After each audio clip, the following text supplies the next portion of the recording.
man. I just wasted 2 hours of my Wednesday night. Thanks, TK.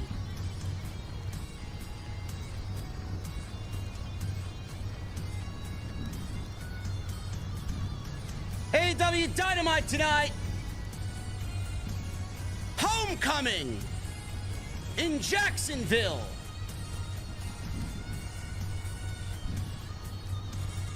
I don't know, man. Maybe next time we'll book a show where it doesn't feel like they took the week off. Whatever below is Rampage. Whatever is below Rampage. That's what it felt like tonight, man.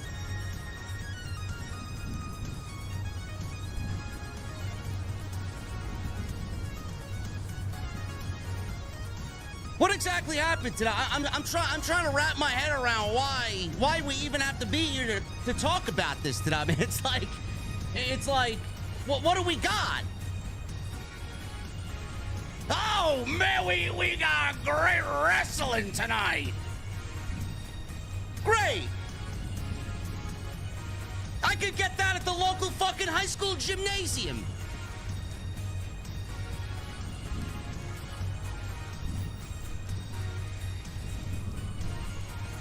I don't know, man. I don't know. Maybe I'm just a grouchy old man on this Wednesday night. You know, we're gonna talk about it. Jesse's back. Jesse's back, man. You know, he'll bring me back down to earth tonight, right? Sure thing. We're going to the venue. Jesse's upstairs in the venue. I'm downstairs in my mother's basement, and when I get there, I want to know, what the fuck are you guys drinking? I'll see you over there.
Why has Triple H been so successful? Why is Triple H running WWE better than Vince McMahon and Bruce Pritchard on Monday and Friday night? Long-term booking.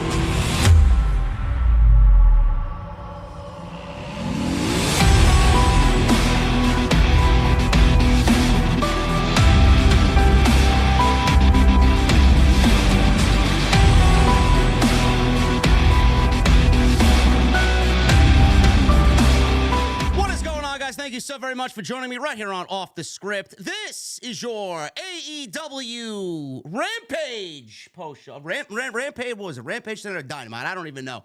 AEW Dynamite post show for January 10th, 2024. I am your host, JD from New York, as always, joined by my dapper-looking partner on Wednesday night, man. Look at this fucking guy. Yo, Jesse, you're upstairs in the venue, man. What's going on, man? I had to make the trip to the NYC, bruh.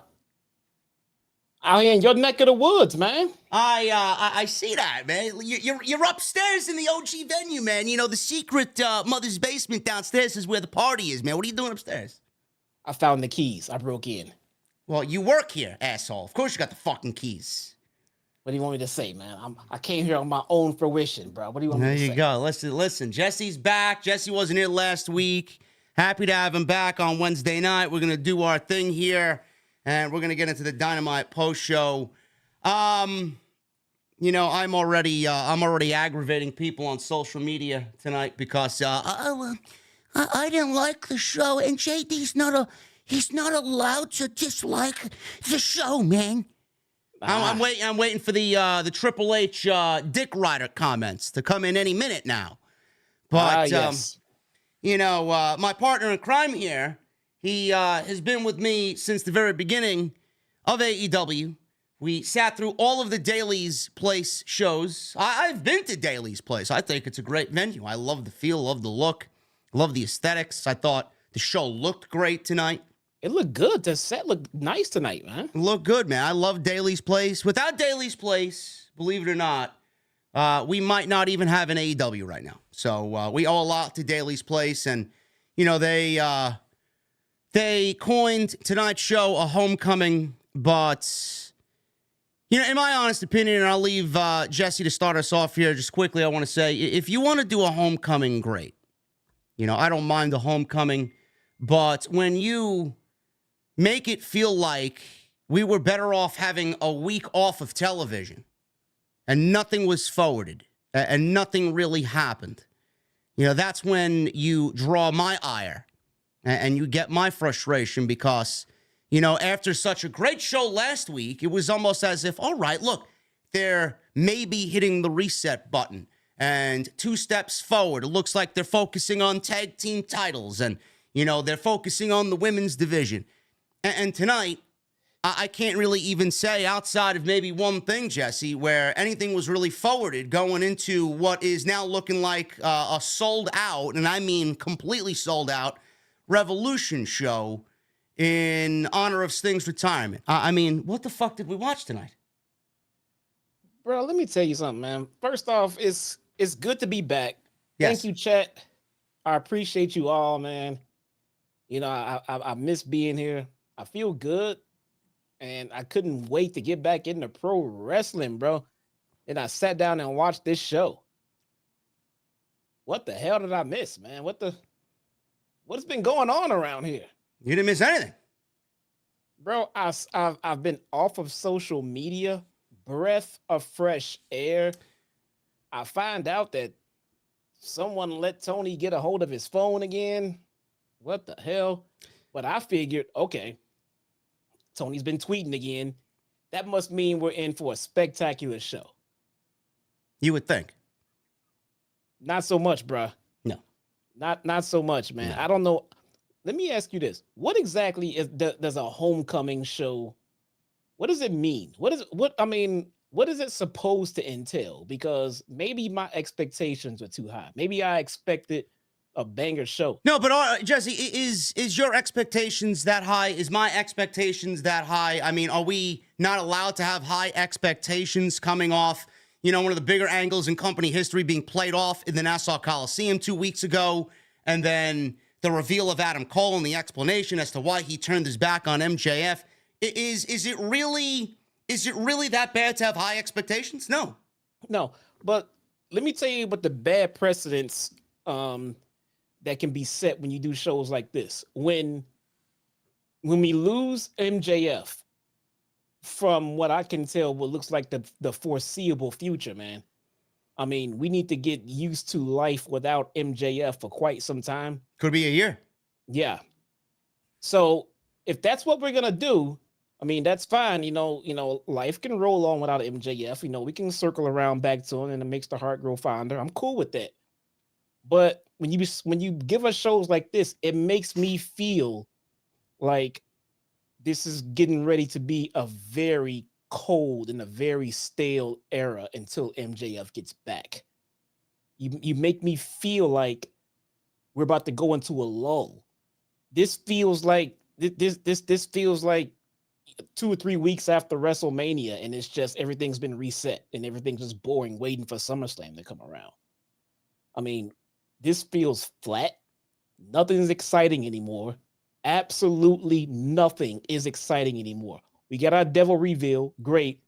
There is going to be no retribution for that because MJF is out. The world champion is Joe. That's okay. That's great. Good. Now, what's Joe going to do? He's facing Hook. Okay. Why? I mean, we'll get it. We'll get into that. I mean, Drew and I talked about this last night. I'm curious to know what your opinion is on this. I don't want to jump around, but yeah, we'll get your opinion on that and Tony Khan's Jinder Mahal comments. You know, but everything just feels so flat and stale. There is nothing to look forward to right now anymore.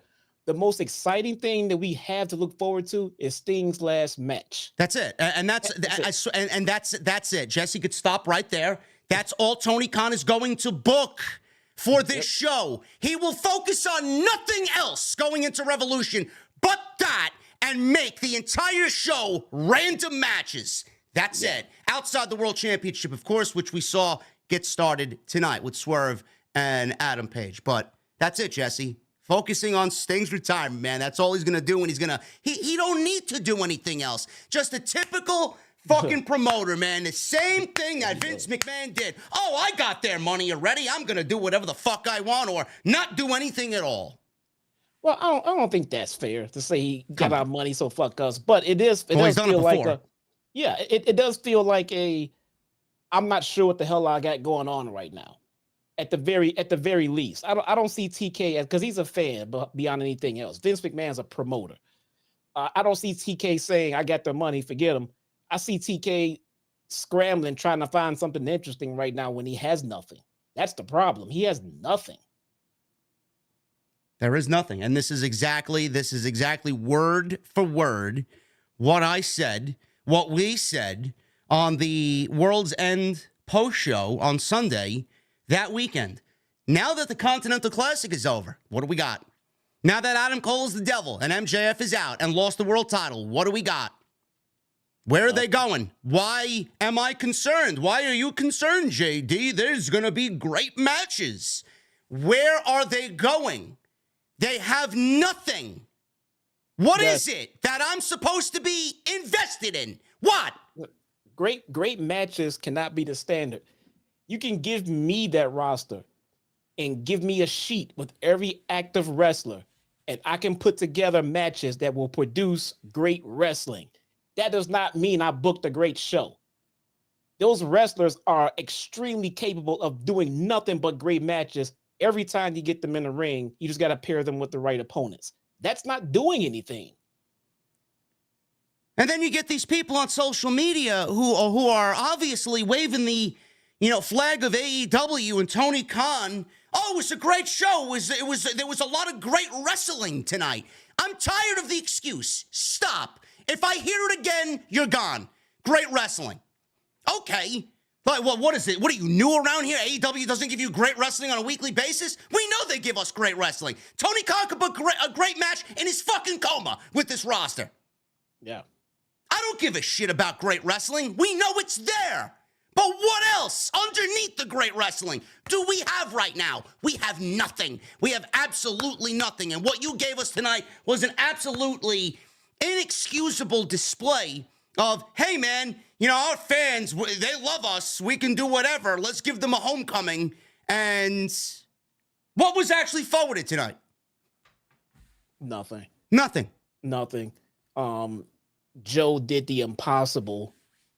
And now apparently his next order of business is Hook. You're coming off of the MJF era. That's official. That's a wrap. That is his first era, and I loved it. It was great. I think he led this company as far as his body would let him. Man, the guy was a beast out there, and now it's time to look around and find out who's going to help lead us until MJF can get back, until we can come up with a new main event scene, come up with something more interesting. We have nothing, man. We have nothing. Joe was out there dealing with Hook. Joe looks like a beast but he also feels like the biggest transitional champion on the planet. Between Swerve, between Hangman, it doesn't seem like Joe's going to be champion long. It does not feel like anything exciting is going on right there. The women, nope, nothing yet. Sting, interesting. That's about it.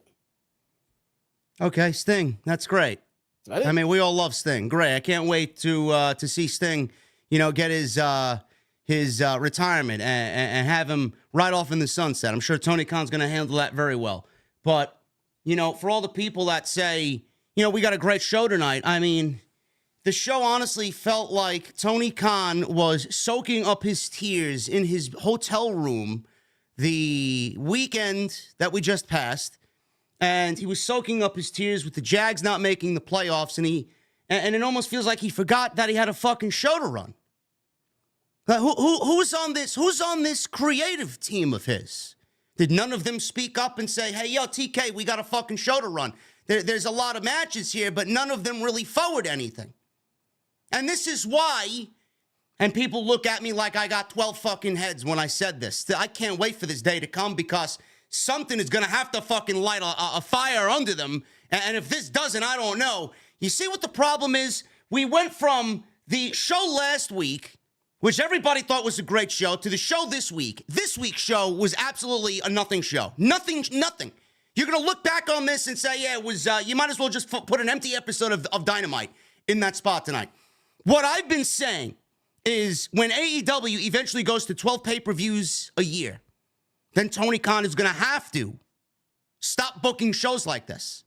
Because right now, we got from Revolution, right, March 3rd, and World's End happened on December 29th or December 30th, whenever. How long in between? You got fucking 3 months, 2 months.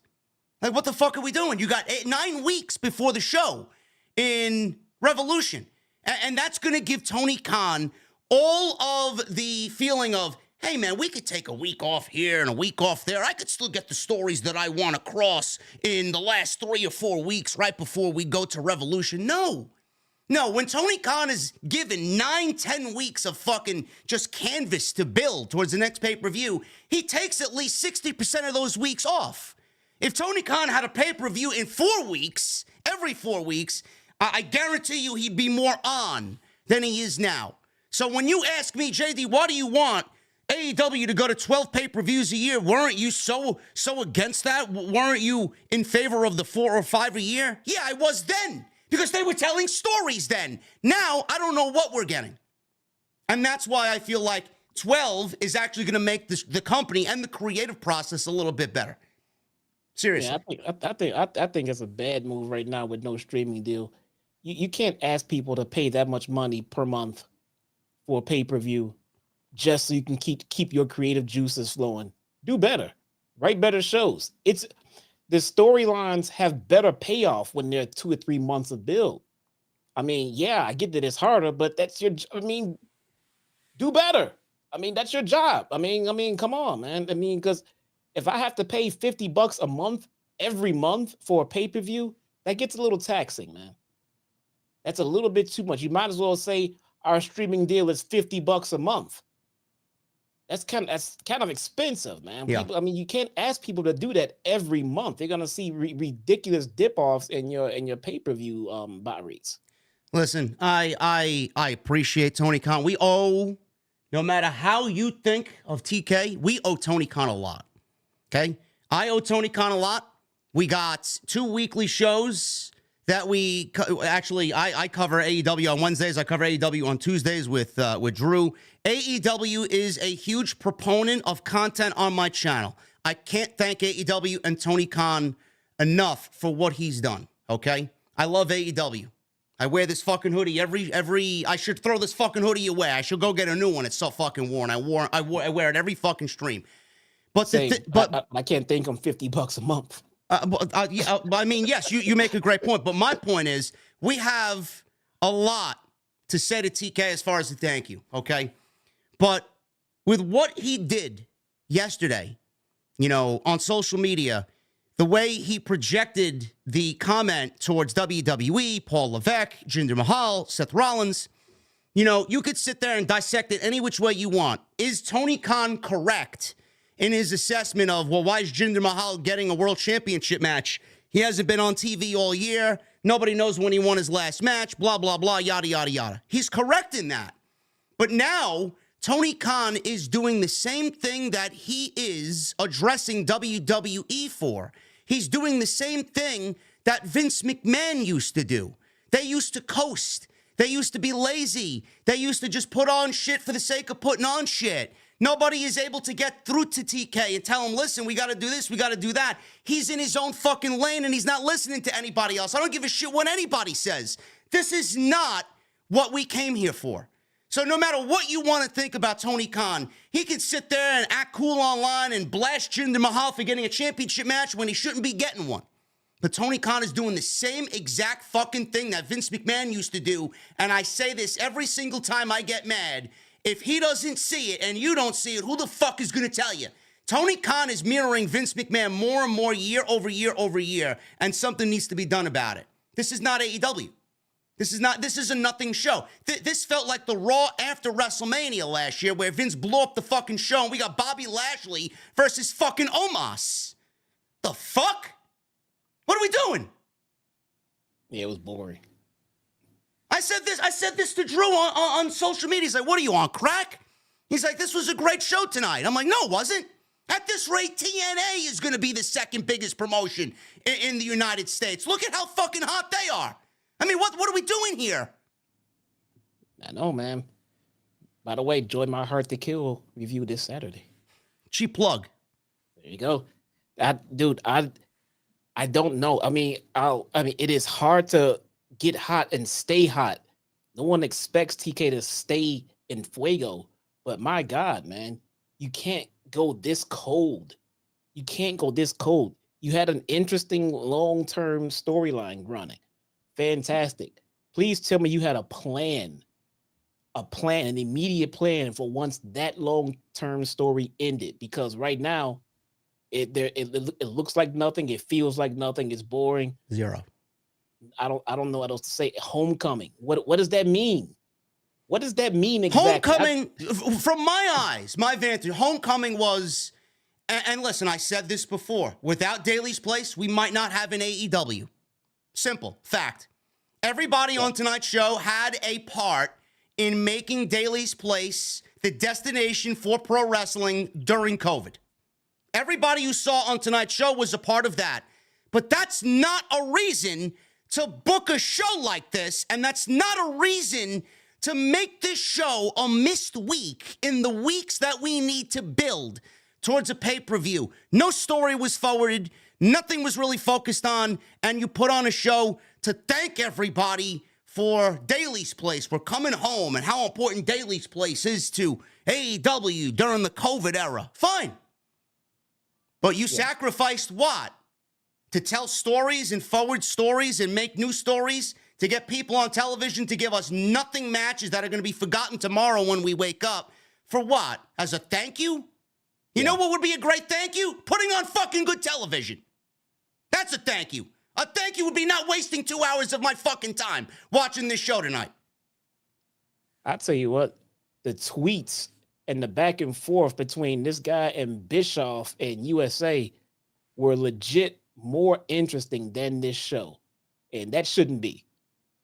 That shouldn't be. The headlines that he made himself look bad and the company look bad was actually more interesting than the show that he gave to follow up all of those tweets. It's not good. The ball is now in Jinder's court. You know, I mean, it is, you know, at the end of the day, and I know plenty of people have been saying this, and everyone who said it is true. It's not a good look. It's not a good look for the CEO to get that down and dirty and argue with fans and argue with talent and argue with everyone on social media. You don't see anyone else in corporate doing things like that, man. Not just Triple H, any fucking body. I mean, you don't carry yourself like that. First off, you shouldn't care that much. And if you do, don't let people know that you care that much. You're out there arguing with Bischoff and Russo and whoever the fuck is out there. You're calling them irrelevant, but you're arguing with them. You are arguing with them. They're relevant now because of you. They're trending because of you. Jinder Mahal is trending because of you. Don't give them the ammo. Just do what you do.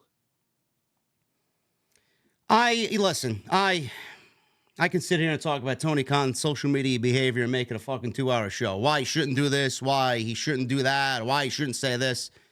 Whatever. Tony Khan's going to do what Tony Khan is going to do, okay?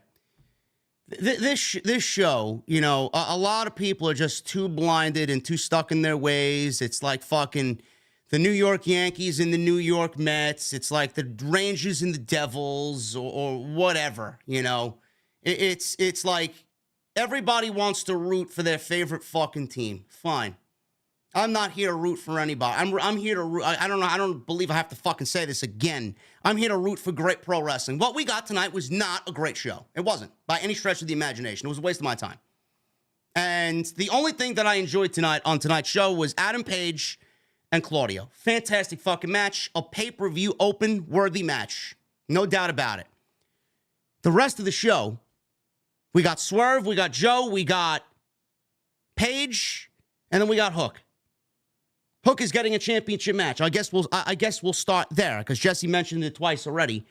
Hook is getting a championship match next week, and this was the brunt of Tony Khan's tweet yesterday in regards to Hook getting a championship match. I don't know where the ammo for this came from. I don't know who was saying what to Tony Khan yesterday for him to just pick up his phone and say, you know what, I'm just going to fucking go out there and speak my piece. WWE gave Jinder Mahal a world championship match. It was announced on Monday that he will be getting a championship match against Seth Rollins for the World Heavyweight Championship on Monday Night Raw next week. Tony Khan apparently was receiving messages or tweets in regards to whatever he puts on his show, and then he feels like people aren't blasting WWE for this no-named match taking place on Monday, as if it's not a problem. Like, I don't know who he's listening to. What tweets are you reading? Who are you listening to? Who are you watching that has praised this match next week? Nobody wants to see this match. Nobody wants to see Jinder on TV. He's fucking terrible. And nobody thinks Jinder Mahal should be getting a championship match. So why are you putting your brand and your name out there, actively promoting the match on Monday to make a point where you know everybody's just going to get on your case and make you out to be public enemy number one? Yeah. Yes, you're correct. It doesn't make sense. But it actually worked in WWE's favor here. It was actually a disadvantage for Tony Khan to get into this argument because people have already made their assumptions about Tony Khan and the way he books and the way he runs his shows, and you're not going to beat the machine in WWE, so why even bother? Where's that effort to put towards this show tonight? What you should have said is, hey, fuck that match. Ha ha ha. Look at these guys not making any sense. Where's the effort to make tonight's show better than what WWE is going to do on Monday night? Because I didn't see it. So why are you putting it out there, putting yourself in front of the social media gangbusters, and they're going to just shit all over you? I don't get it. I don't get it. Is Tony Khan wrong, Jesse? No, he's not. But like you said, why engage with these people? You just sank to their level now, and he looks like an idiot. Yep. It makes no sense. I mean, Jinder Mahal, I mean, for all this, I mean, the guy is just a wrestler. The guy is just talent. He's not high up on the card. I mean, I don't understand why Tony is even speaking of this guy. You want to speak of Seth Rollins, okay, you're speaking about greatness at the very least. But why are you talking about Jinder Mahal, man? It is not that important. He is not that important. You are making yourself look less than favorable. You are making the talent in your locker room go, Jesus Christ, would he please just stop tweeting? It's not that important. The time and effort you spent talking about Jinder Mahal's match should have been used to make this show better. 100%. I agree. I mean, the show was bad. You could have spent your time better to make this show better rather than worrying about what Jinder is doing. And then, in fact, you putting Hook in a match with Joe. This match tells me that Joe's not going to be champion long. It tells me they have nothing for Joe to do, and they're just trying to spend some time getting him a couple of W's before he coughs up that title. I don't know why this is happening. I don't know why this whole debate is happening between Jinder and Seth and Hook and Joe. I don't know why Tony Khan cares what Seth and Jinder are doing. If people are criticizing your product, either fix it or stop caring. It doesn't matter what Jinder is doing. It shouldn't matter what Jinder is doing. Now, Jinder is getting a shot at Seth Rollins on Monday. That's as far as we know. Then he mentions Hook. People are calling out AEW for booking random matches on a weekly basis with no rhyme or reason, open challenges every week, championship matches where half of the fucking people challenging for these titles don't even deserve a shot at the title that they're challenging for. So he feels like people aren't bringing that same energy to WWE, but they're bringing that energy to him every single week. Tony, I know you're watching, or somebody in the company is going to get this to Tony. Said this last night with Drew. You can't go on social media and you can't put on a show like this as a fucking rebuttal when you went out there on social media yesterday and you blasted them for doing the same exact thing you've been doing for the last 2.5 fucking years, probably more than that. You know, in the first half, we didn't mind it because there were stories revolving around the rest of the show. Now, every single week I watch this show, I don't know who I'm getting. I don't know where the titles are. I don't know who the champions are. I don't know what titles are what. I can't distinguish titles from this one and that one. You're doing the same thing that they're doing on a weekly basis. I don't know how anybody in this company hasn't told you that already. Yeah. Why are you out there telling them and airing their dirty laundry when your laundry is just as fucking filthy?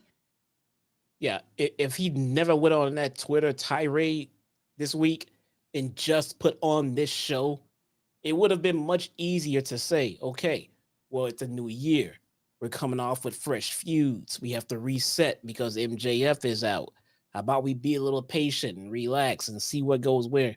That all that shit's out the window now because of what you said on Twitter. So now we want to see some action backing up all these words. Not only that, Jesse, his actions, now everything he does, every move from this point is going to be magnified even further. The next title match that Tony Khan gives us, you don't think people are now going to tell him, hey, Tony, why is this guy getting a championship match? He's only wrestled on fucking Rampage for the last 3 years. He hasn't been on fucking Dynamite. Where the fuck is he? Yep. People are going to dig back to this and bring that shit back up every time now. Leave it alone. Why are you trying to book their shows? Why are you trying to say, well, this is reasonable because Jinder and Seth is doing this? Where is the outrage? You think, okay, so for your money, you expect people to be watching your show. And now instead, because of these tweets, people are now going to go over and look and see what Jinder and Seth are doing. You are only helping them. And yeah, Tony tried to, we discussed this last night on TNT. Tony might have this, genius mentality about him on social media, this evil genius mentality about him. He'll put something out and generate interest in AEW. And, he threw Hook's name out there and Samoa Joe, blah, blah, blah. He was coming up with reasons as to why his creative made sense. He was trying to drum up interest in Dynamite. That's exactly what WWE does. They sucker you in to watch something, right? And then they pull the rug right out from underneath you. And then you end up excited about something going in, and then WWE never delivers. It's exactly what Vince McMahon used to do. So if Tony Khan was trying to drum up interest for this show, you would think the show would come off a little bit better than it did tonight and forward some fucking stories going into a major pay-per-view, which they're probably going to sell 18,000 tickets for. They did none of that. So what you did was drum up interest in the show, and this is the show that people got. I don't doubt people are going to say, fuck this shit. Like, what did I watch tonight? I feel like I wasted 2 hours of my time. Yeah. It was not great, man. We say a lot in regards to what Tony Khan needs to do to fix the show and how things need to be better in certain aspects, in certain areas. You can't go on social media and blame them and call them out for something that you have been more than guilty for. You can't do that. Don't throw stones in the glass house, man. Hook. You know, listen, I love Hook and I love Taz. I do. I think they're great. And I think people like Hook should be on TV a little bit more frequently. Okay? And Hook should be featured. He's a future piece of the company. Still green, still learning, but that doesn't mean Hook isn't going to be a future piece of the company. Let that kid mold himself into being what we know he can be. And he's got Taz in his corner, and you know he's going to have his head on right. But don't sit there and tell me with 28-1 record that Hook, holding a fucking title that's not even recognized as an actual title in the company, deserves to be in the ring with somebody like Samoa Joe. Stop. For the world title. For the world title. Yeah, I would have loved to have seen a reaction from Taz, kind of like one of kind of being worried about his son stepping into a ring like with a killer like Joe. Like, yeah, Taz is, I mean, my Hook is great, but hold on. Hold on. He's not ready to be in the fucking ring with Samoa Joe for the title. Joe is a killer. Who knows what Joe will do to him to retain his title? He's not ready for this kind of heat yet. But they're just going, hey, this is great. He gets a title shot next week. Is anyone afraid of this young fucking rookie stepping into the ring with Samoa Joe for the world title? Bro, never mind that. Why is Samoa Joe afraid of anybody? Why would he be? Why would he be afraid of anybody? I mean, Samoa Joe, one of Samoa Joe's legs is the size of Hook. I mean, holy shit. Not to take anything away from Hook, because I'm trying to look at it from a logical point of view. Hook is going to go into this match, and they'll probably have a great match. Joe will give Hook a great match, and Hook will stand on his own, and everybody will be like, yeah, that's the opportunity that we needed. It'll get him to the next rung up the ladder. Fine. But my problem is, how many times have we seen this in the past? Where Tony Khan gives a young kid an opportunity, and then he's off TV for the next 7 fucking weeks. So what was the point of the opportunity against the world champion if you weren't going to follow through with that? I ask you this question for all the fucking smartasses on social media. You're clamoring for Hook versus Samoa Joe. What's next for Hook when he loses the world championship? Where does he go? Does he go feud with fucking Alex Reynolds of the Dark Order? Where the fuck does he go? He was 28-1 last year. Now he's going to start this year off with an early one, or an 0-1. I mean, this is an early L. This is done. Are you protecting him for the future? What are we doing? His first title defense is already a loss. How does this benefit Hook? It doesn't benefit Hook. He'll be on fucking Collision Wrestling Action Andretti in a one-on-one match. Yeah, I don't see how this benefits Hook at all. Like, I understand you want to give people an opportunity, but don't sit there and tell me that Hook deserves a fucking title match. He doesn't. There are, I don't want to say there aren't, a handful of people in that company right now deserve an opportunity at the AEW World Championship. Hook is not one of them. You cannot go on social media and explain that Hook is 28-1. Who the fuck has he beaten? Who? No. Has he beaten a major name? Has he beaten a Page? Has he beaten a Swerve? Has he beaten Roderick Strong? Has he beaten fucking Kenny Omega? Has he beaten anybody? No. Has he beaten anybody? No, he hasn't. Your record is just a number. There is something called your strength and schedule. How tough was your schedule? Did you get 25 wins on Dark? Did you face anybody with any kind of upside? Did you do anything? Swerve should be. I don't see how anybody is challenging for that world title before Swerve Strickland, to be honest with you. No one. That in itself doesn't even make any fucking sense. Like, this kid's getting a championship match before the fucking 2 guys that were out there staring Joe in the face tonight. Yeah, that makes no sense. That makes no sense at all. By just watching your shows, if you want to just bring people in who don't watch your show and throw numbers in their face, like 28-1, he's facing the champion, that might seem well and great. But for the people who's been watching your show week in and week out, we're looking at this like, what the fuck are we doing? He's 28-1. That doesn't mean that 28 is nothing. Swerve should be the next one to face Joe. Period. You want to give someone a world championship match, TK?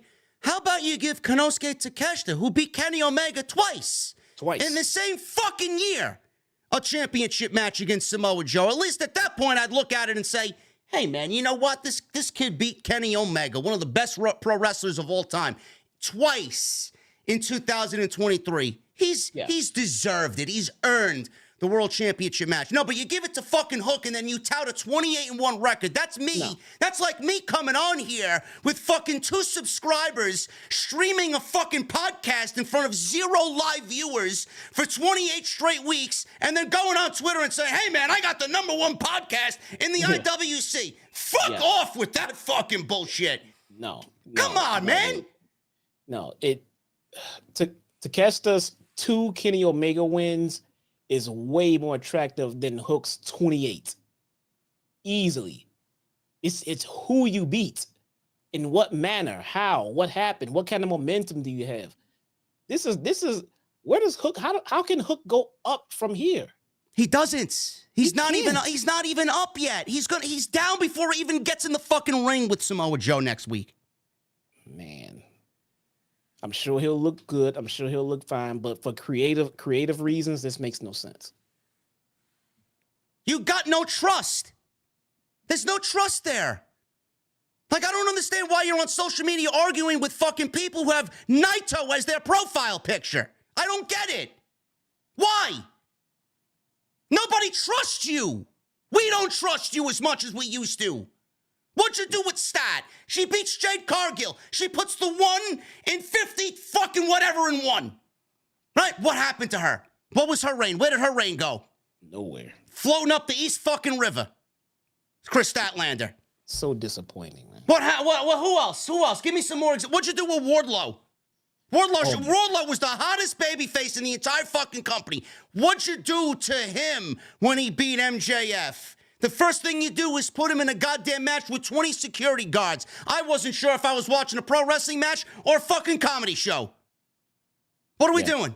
Now to trying desperately to get his momentum back. You had momentum for him. You cut his hair off and took him off TV. Those are just 2 examples. Takeshita, he's been off TV wrestling Matt Sydal on Rampage after beating one of the greatest pro wrestlers on the face of the planet twice. 1 in front of 80,000 people. And 2, the second one in Chicago in one of the best matches all year. What'd you do with him? Yeah, we'll take him off TV. Those are just 3 examples. And there's countless others. Countless others. You can't go on social media and cry, Jinder Mahal getting a championship match when Orange Cassidy has a fucking random open challenge every week. I mean, this guy 2 weeks ago went up to Rocky Romero. He don't even fucking work here, and gave him a championship match. But you got the balls to go on social media and cry about Jinder fucking Mahal getting a championship match. Weren't you the same guy that gave Daniel Garcia a championship match against MJF? No disrespect to Daniel Garcia, but he falls into the same category as Hook. MJF shouldn't be given open challenges to fucking anybody, number 1. And number 2, Daniel Garcia dancing around is not really a world championship caliber pro wrestler, Tony Khan. Not yet anyway. But the match just randomly happened and everybody's like, oh, they're 2 pillars of AEW. Doesn't matter. It doesn't matter. That match automatically puts MJF at a fucking level beneath where he should be because he's in the ring with someone that doesn't deserve to be in the ring with him. Yeah. And what did MJF do for Daniel Garcia? Nothing. Nothing. Did the match elevate Daniel Garcia? No, he went on to lose fucking 8 more matches after that. Don't get me started. Don't. Wow. Ethan Page is 9-1 and got a shot at MJF. You fucking kidding me? Where is he? Where is Ethan Page? Is he buried in the fucking snow up in Canada? Where the fuck is he?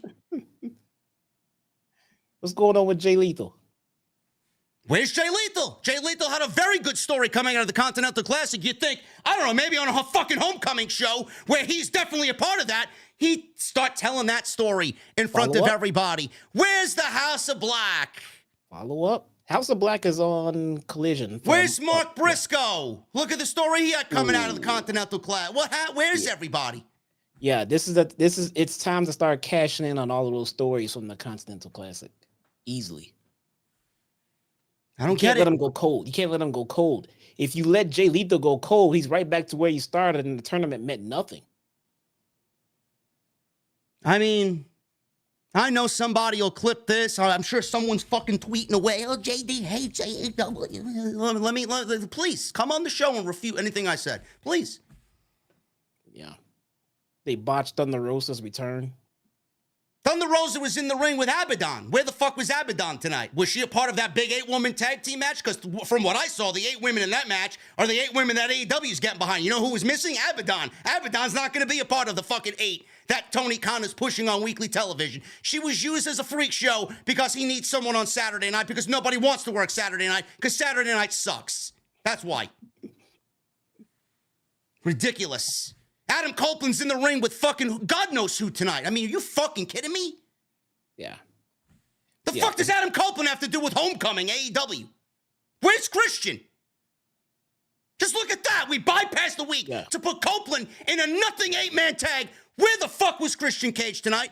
You think that's a story that we need some selling on?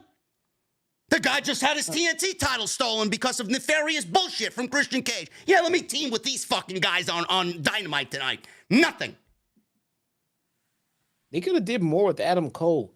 You flew Adam Cole all the way out there to get on the show and just sit in the ring for that one segment and talk for a couple of seconds. Bro, it was the same promo as last week. That was it. Roddy's going after the International Championship. Great. Fucking start writing a goddamn fucking story. We heard that. Wardlow's going to be champ. We're going to be champ. We're going to be the world champion. When Wardlow's standing there, he's looking down at Adam Cole. Yeah, motherfucker, I'm going to win the world title. I don't know whether Wardlow's looking at him like he's crazy or Wardlow's already bored with the fact that he's got to be there and nothing was advanced. Yeah, if you booked Adam Cole on the show and that's all you, bro, I would have littered Adam Cole's segments throughout the night in the back with the Undisputed Kingdom. Back to just talking about plans. What are they gonna do? This, that, something. Adam Cole should be your new top guy. He's the one that essentially is the reason MJF is off TV. So we need to see someone. So we gave us Joe for one segment. That was not enough, but that's fine. Adam Cole can sit there and hold segments throughout the night and keep the show interesting. You gave him nothing. The guy didn't need to be there. Word for word. Scripted to say the same thing that he said last week. What am I, an idiot? I mean, he said the same thing that he said last week. Why would you send him out there to say the same exact thing that he said last week after the fucking pay-per-view ended? Yeah. Well, what do you think? The AEW fan base forgot what he said? Oh, yeah, I think the fans need a refresher on what Adam Cole tried to get across last week.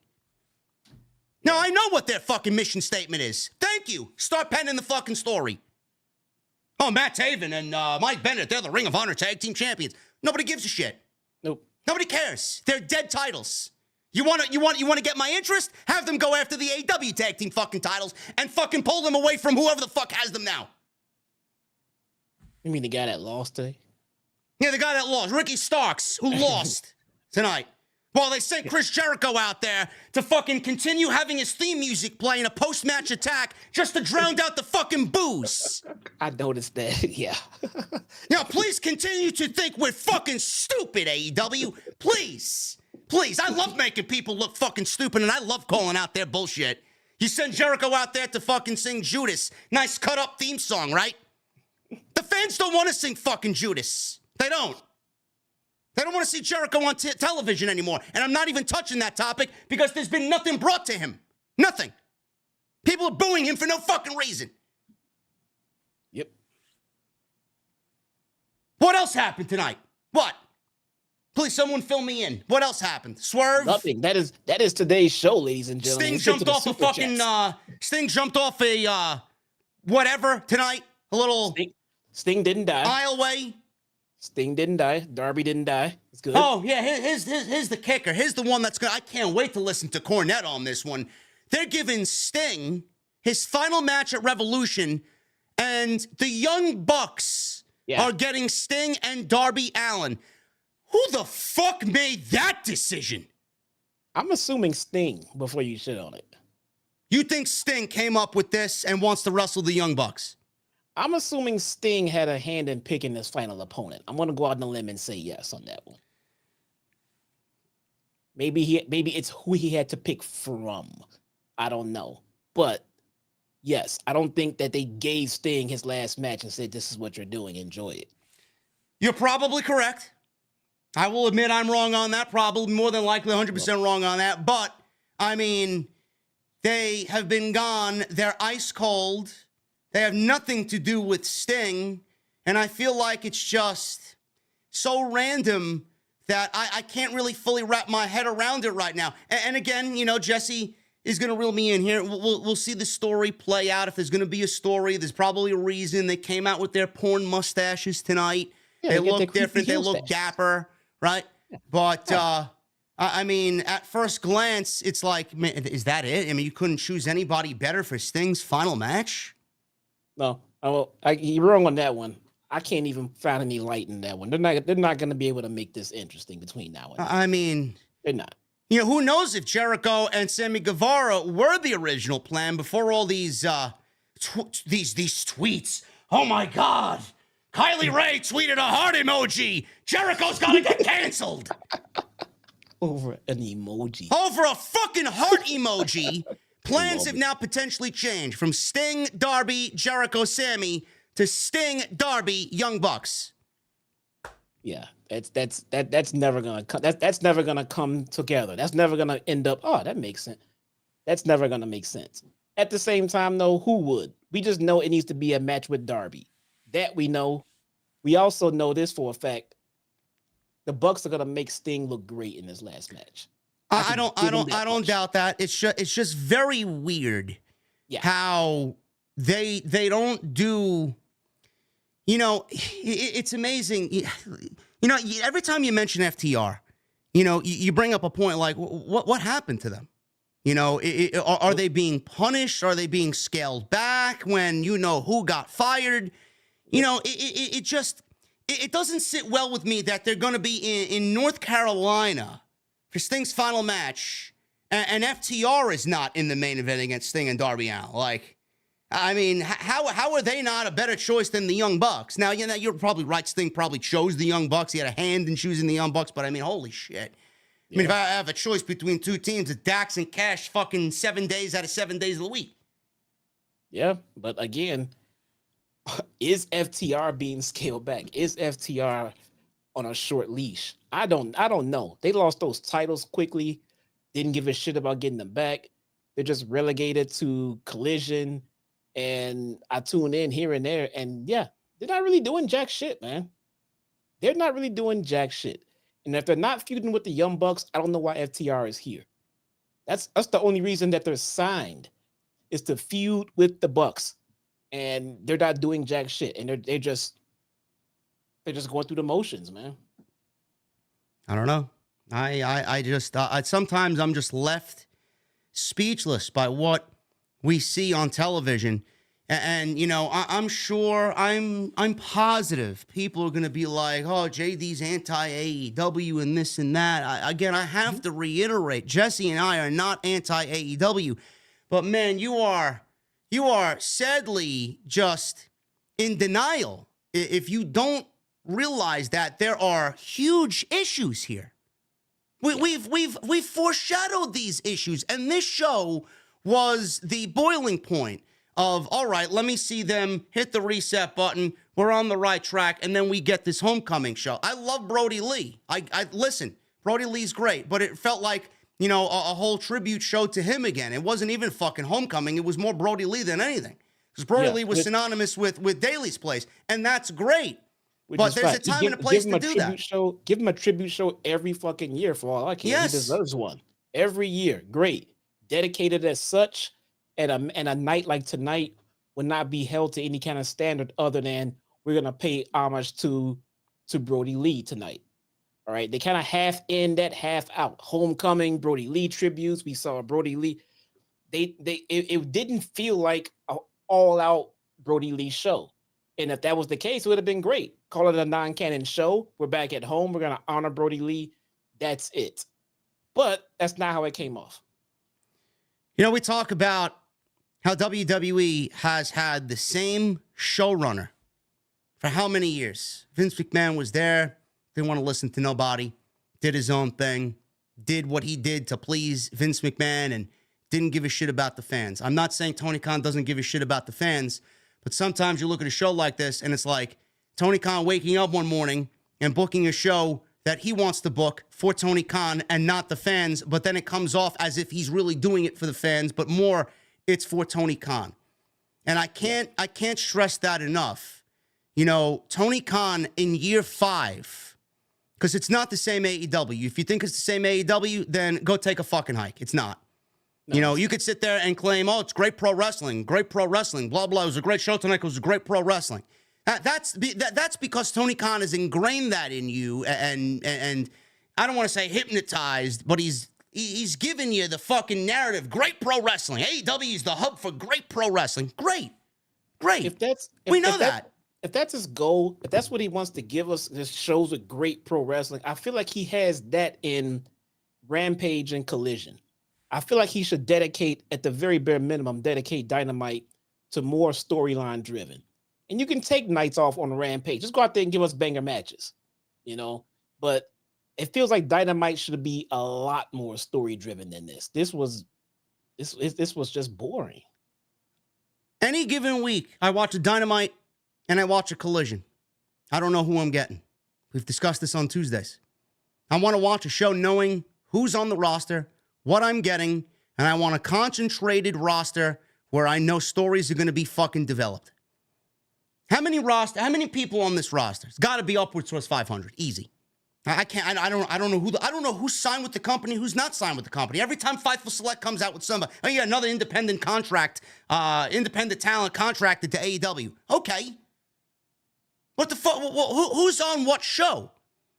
You got everything all over the place. You got titles that don't mean shit. Yet you want to say great pro wrestling. All right, this isn't some fucking fantasy realm. You want great pro wrestling? You want to be a booker? Go turn on your PlayStation 5, fire up WWE 2K or AEW Fight Forever, and fucking dream matches up your asshole. There you go. That's not what you do on Dynamite and Collision. This is real life. This isn't some fucking video game. I'm here for more than just great pro wrestling because we know we're expecting that. I'm here for fucking story. If you don't understand that story is king by this point, you will never take AEW to where it needs to go. Why are the ratings in the fucking toilet? You can sit there and tout your ratings all you want. Why are they where they are? Why haven't they gone up? Why hasn't AEW creeped up year over year? Because it's the same shit week in and week out. I could book Claudio and Hangman fucking every single week, and they'll go out there and have a banger match. You could put Bryan Danielson in a fucking match against a goddamn mannequin that sits in Victoria's Secret fucking storefront window. It'll be a 5-star match. You could shit out 5-star matches. What are you giving us? In his sleep. Story! Which right now you're giving us 0. You could sit there at a scrum. You could go on social media and argue with Meltzer and Bischoff and Russo and Inferno, Conan, whatever. You're giving us 0. No story. When you realize that story is king, then Dynamite, Collision, and AEW will flourish. Right now, they're stuck in this fucking lull, and I can't tell if they're ever going to get out. And right now, I used to trust Tony Khan to bring us out. See that ray of sunshine, you know, in a darkened alleyway. I don't see it. I don't see it right now. Right now, my trust in what AEW is doing is very low. Probably it's the lowest it's ever been. And it's sad that I say that because everybody listening to me knows I'm right. It wouldn't feel so bad if he didn't just put his heart out there on Twitter. Because if he spoke less and did less, it would leave us a little bit more to imagine. Like maybe he's got something up his sleeve. Maybe something is cooking. Maybe we don't know. Let's just see. He's falling apart out there, and it's not a good look. And it tells us, and after an incident like that, in this show, then it really tells us he has nothing going on. What's the alternative? What's the alternative in AEW? Tony Khan going on Twitter after every match saying, "Oh yeah, it's a great atmosphere in Daly's place. What a great match! Justified. This is awesome. Justified. This is awesome chance." I mean, if Triple H did that, I mean, holy fucking shit. But Triple H doesn't do that. Did Triple H do that with NXT Black and Gold? No. You know how he operated? And Tony Khan probably hates being compared to Triple H, but, you know, I'm going to fucking do it anyway. You know what Triple H did? He put on a banger show. He gave you quality over quantity. Take over fucking 5 matches, ended in an hour and 50 minutes. And basically, he told you without telling you on a fucking scrum or on social media, bitch, you're gonna watch NXT on fucking Wednesday night on the network, man, because you're gonna want to know what happens next. He left me and Jesse drooling for fucking more story. What are we doing here, man? What are we doing here? I can't wait to shut this fucking stream off and continue my Grandmaster Nightfalls on Destiny 2. I can't fucking wait. What the fuck are we talking about? There's nothing for me to sink my teeth into. There's nothing for me to be excited about. I'm here ranting for an hour and 10 minutes. Yeah. Get off social media. Please. Get off. It works. Stop tweeting. Hire a fucking writing team. Hire a creative writing team while you are the final say. Right now, Tony Khan is the booker. He's the matchmaker. He's the final say. He's this. He's that. He wears fucking 8 fucking hats. I got 12 Brave hats sitting on my fucking shelf right there. You know how many I wear? 1. 1. If I wore all 12, then all 12 will be worn out. Do you know why I don't wear the other 11? Because I wear them for special occasions. 1 fucking hat. You should wear 1 hat. The other 11 hats should be worn by people who are writing for you, with you wearing your 1 hat saying, you know what, Will Washington, that doesn't sound good, let's change it. Go back to the drawing board. Tell me when I'm telling lies. Something. Ridiculous. Absolutely nothing show. Nothing show. You want what's wrong with AEW? You listen to tonight's show. Yet nothing will change. He'll go on cagematch.net, he'll look at all the fucking geeks who rated this show a 7.5 out of 10, and then he'll think he did a good job tonight because the hardcores said, you know what? Dynamite was great tonight. I did a great job. I could go to sleep at fucking 5 a.m. and wake up at 8 a.m. and conduct business tomorrow. No. Cage Match is not real. It's not. They're a bunch of lonely virgins who sit in their fucking basement who watch pro wrestling 24 hours a day. No sunlight, nothing. You want to know who you need to listen to? The fucking real people who fucking invest money into this shit. Apparently, the USA Network knows that as well. Ridiculous. They know that cage match sucks, dude. Who goes to cagematch.net? Who?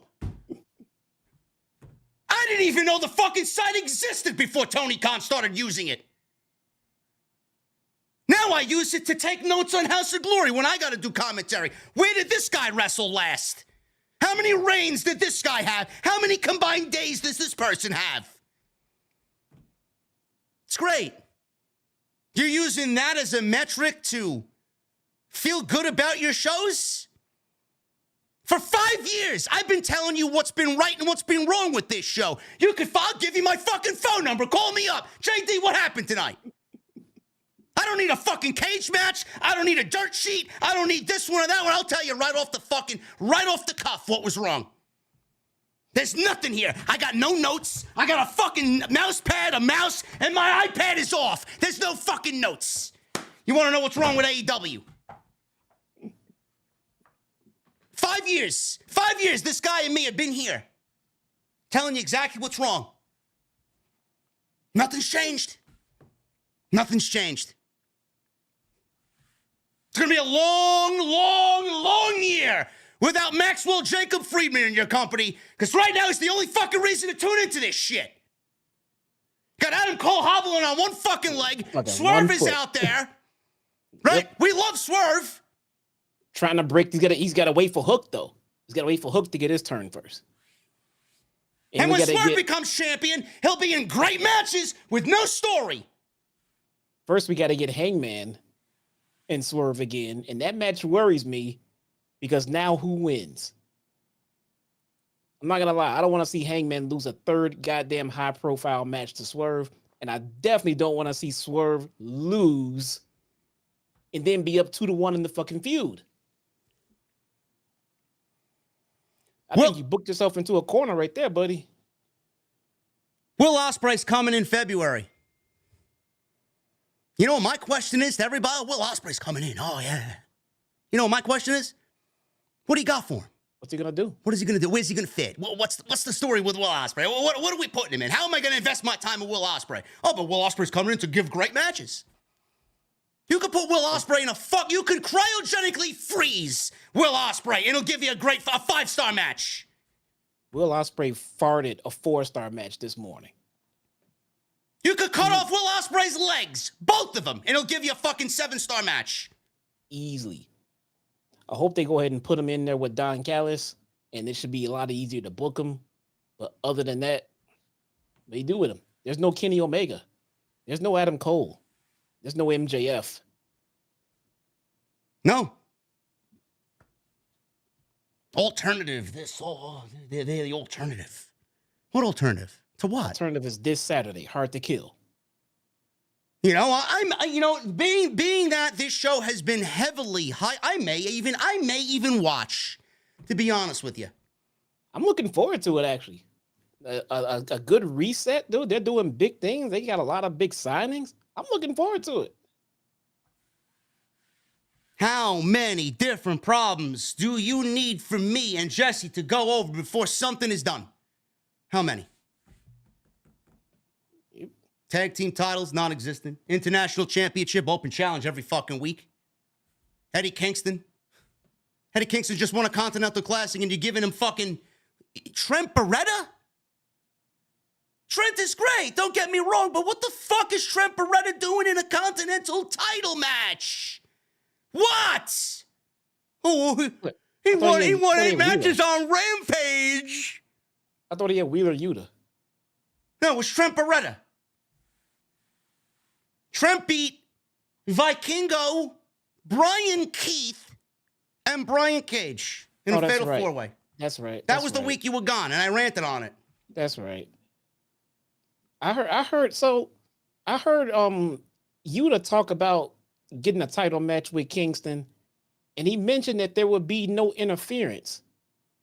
Is that what it is now going forward? The same rules in the Continental Classic for every title defense, that there's no ringside interference? Is that what they're doing? Yeah, he's facing Yuta on Rampage. Yuta cut a promo on Kingston, and he said that there will be no ringside interference because it's for that title. If they turn into like another pure title, is that what it's gonna be for every title match now? That's kind of shitty. Well, it's the first I'm hearing that. Yeah, he said it tonight in this promo tonight. Continental Championship is just as bad as all the other championships that right now have no identity. It's basically what that speaks to me as. That's messed up, man. Kingston should have a great story. If you're looking for stories to tell, that Continental Classic should have all of your stories laid out for you for the next couple of months. All of them. The seeds have planted already throughout that tournament. Pick them up and go.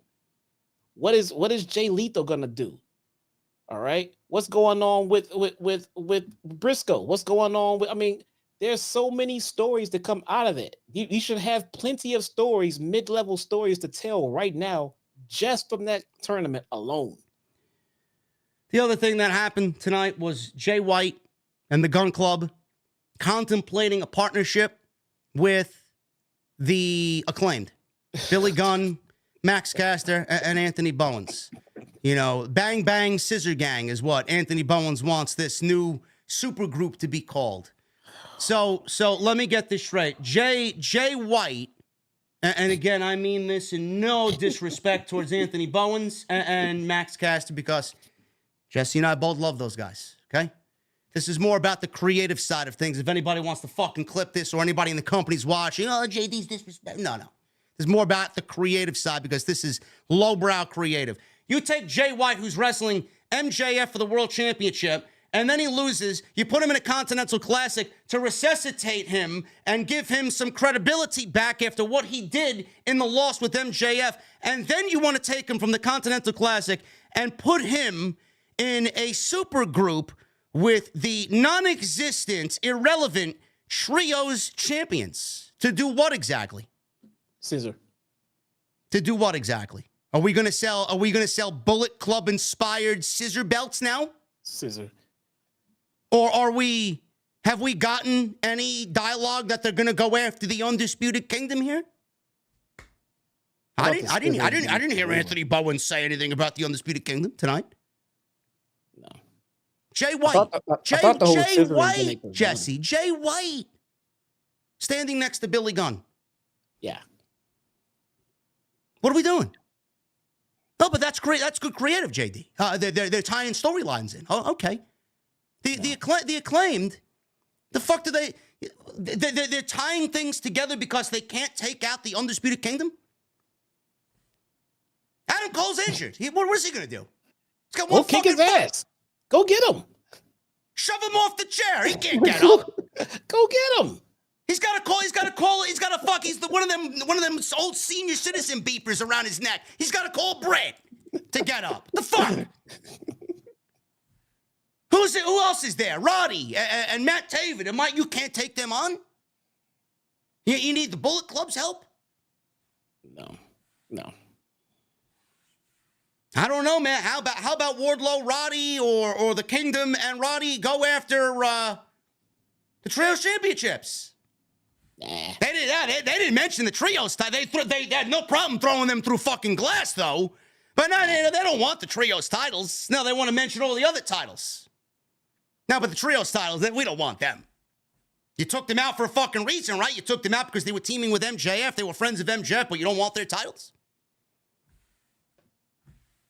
It's boring, man. It's all boring. Up and down that card. Except Sting. Except Sting? Which all of Tony's eggs are going to go in the Sting basket. Couldn't even begin to materialize a show for Revolution right now. We may be looking at a triple threat with Swerve, Paige, and Joe at Revolution. Yep. Because they're not going to do Swerve and Hangman again. Because that only results in one thing and one thing only. And it's not Paige winning. And if Paige loses, why is he getting a championship match? So they're just going to go right to the triple threat. Yep. What story are we telling there, TK? Huh? What are we going to do? We're going to do Paige and Joe teaming together. Can they coexist? What are we going to do? Watch, I guarantee you we'll see fucking Paige and Joe versus the Mogul Embassy. Let me ask you this. Why, if you were so hell-bent on putting Hook in the ring with Joe, why did it need to be a title match? Why not just put them in the ring for a non-title match? Because Hook is 28-1, Jesse. Oh, God damn it. He's 28-1. He's got wins over Jack Perry, who's not there anymore right now anyway. He's got wins over Wheeler Yuta. He's got wins over Daddy Magic. What about the Bounty Hunter? Did he beat the Bounty Hunter, though? I don't know, man. Maybe somebody should fucking put a bounty on Tony Khan's fucking notepad. They won't find any reward there because there's nothing written on there. You know, if Hook wants to come off flipping off at the mouth, I don't see Joe sitting there giving out a free title shot, especially when it was literally in his promo tonight that I'm not giving out fucking free title shots. But you want to get your ass in the ring with me, you get in the ring with me, we'll get it on. You're not getting a title match. I'm just going to whoop your ass. We all know that Joe's Jesse makes a good point. Why is it not a non-title match? But then you dip into the WWE logic. Oh, they're giving non-title matches, eliminator matches, they call it. Yeah, Hook has got to beat Joe to get a championship match, which is also a fucking dead concept. What are we doing? I thought you were the alternative, yet you're fucking resurrecting Vince McMahon, Bruce Pritchard creative ideas. None of that shit. None of that shit. Win, lose, go home, don't matter. We're fighting because you ran your mouth, and I'm going to whoop your ass, but you don't deserve a title match. Go back to the bottom, to the back of the line. None of that beat me, you get a title shot bullshit. None of that bullshit. But that doesn't mean Joe doesn't want to fight. I'm the champion. I fight when I want, who I want. And you ain't getting a world title match, but you will get your ass in the ring with me. Joe came out tonight and said that, he mentioned something about you could go cry, you could be a fucking hoe on social media and cry all you want about championship matches and opportunities and all this other shit he talked about. And then he said, you got to bring your credentials to the championship committee, which I'm assuming is himself. So he's only going to deem a handful of people worthy for a championship match. 2 of them were in the ring with him at the same time tonight. Is he deeming Hook worthy of a championship opportunity? Is that what we heard tonight? Don't know why he would. Don't know why he would. Joe doesn't. I fight when I want. I'm going to fight at the pay-per-view to those who come up as my number 1 contender. Not you on a fucking random Wednesday night. But I will kick your ass. I don't know, man. I don't know. I don't know. What do we got to do to fix what's wrong here? I have Joe go out there and choke the shit out of Hook. Have Taz run down there and throw the fucking towel in for him. Please let go of my fucking son. Please. Please. That should be the way that this goes. Like Joe is like, choose your favorite video game and your final boss, your favorite final boss. Joe is that. Joe is like Bowser in Super Mario's Mushroom Kingdom. Joe is like Sephiroth in Final Fantasy VII. Joe is like Dr. Wily in every fucking Mega Man, the 28 Mega Mans that they made. Fucking Joe is Liquid Snake in Metal Gear. Or Big Boss. Like, he is the final boss. Yeah. He's Ganon in Legend of Zelda. You're just given opportunity. Imagine Ganon just opened up the fucking Hyrule Castle. Yeah, Link, come on in, man. Yeah, we got Princess Zelda here. Yeah, just walk on in, man. Go ahead. Yeah, pull up a chair at the bar or order yourself a beverage. Yeah, I'm right upstairs in the fucking 11th floor. You fucking kidding me? Right about now, Hook represents everything that Swerve hated Hangman for. You get the opportunities for no fucking reason. Why not? I mean, how come I can't get these opportunities? Now Hook is getting a title match for no reason.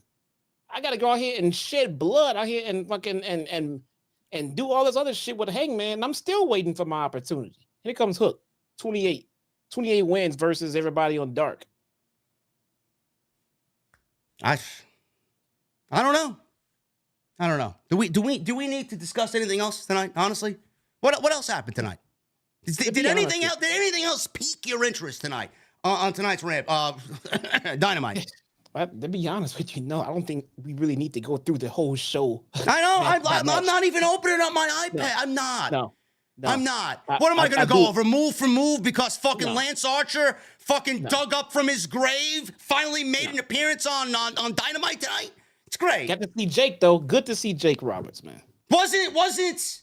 Here's another one for you. I just love zinging the fucking AEW career. Wasn't Jake Roberts and Lance Archer now aligned with Wyatt Family 3.0 over there? Where were they tonight? Where were they tonight? No sign of them, right? No, nothing.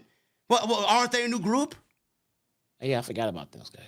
No, but they're on the Collision on Saturday. They're challenging for the Ring of Honor 6-man tag team titles. I thought they were on ROH somewhere.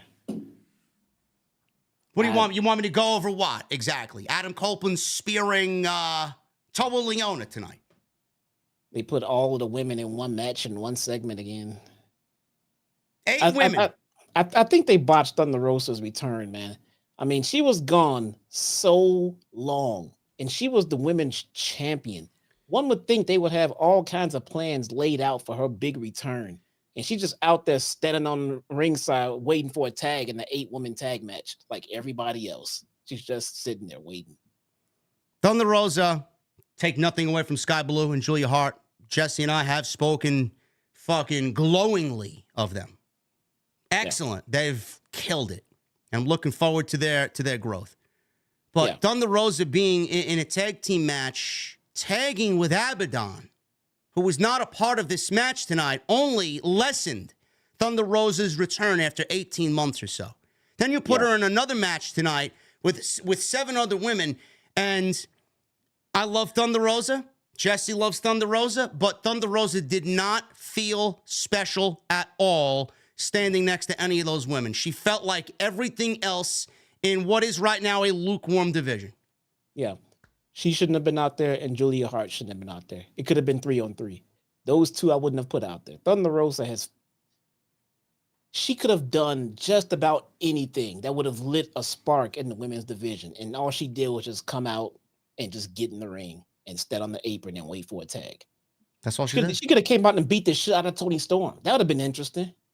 That'd have been interesting. That's my fucking title, bitch. And I want it back. Easy. Yep. No, well, they're giving that to Deonna Purrazzo as if Deonna Purrazzo is going to beat Toni Storm for the women's championship. So, again, like I said before, moments earlier, I don't trust Tony Khan to do the right thing with anything anymore. I don't. Deonna Purrazzo is getting a world championship match and targeting Toni Storm. You expect her to beat Toni for the championship when we all know Jamie Hayter is, I don't know, about a month away from returning? Yeah, that's Jamie Hayter's fucking title.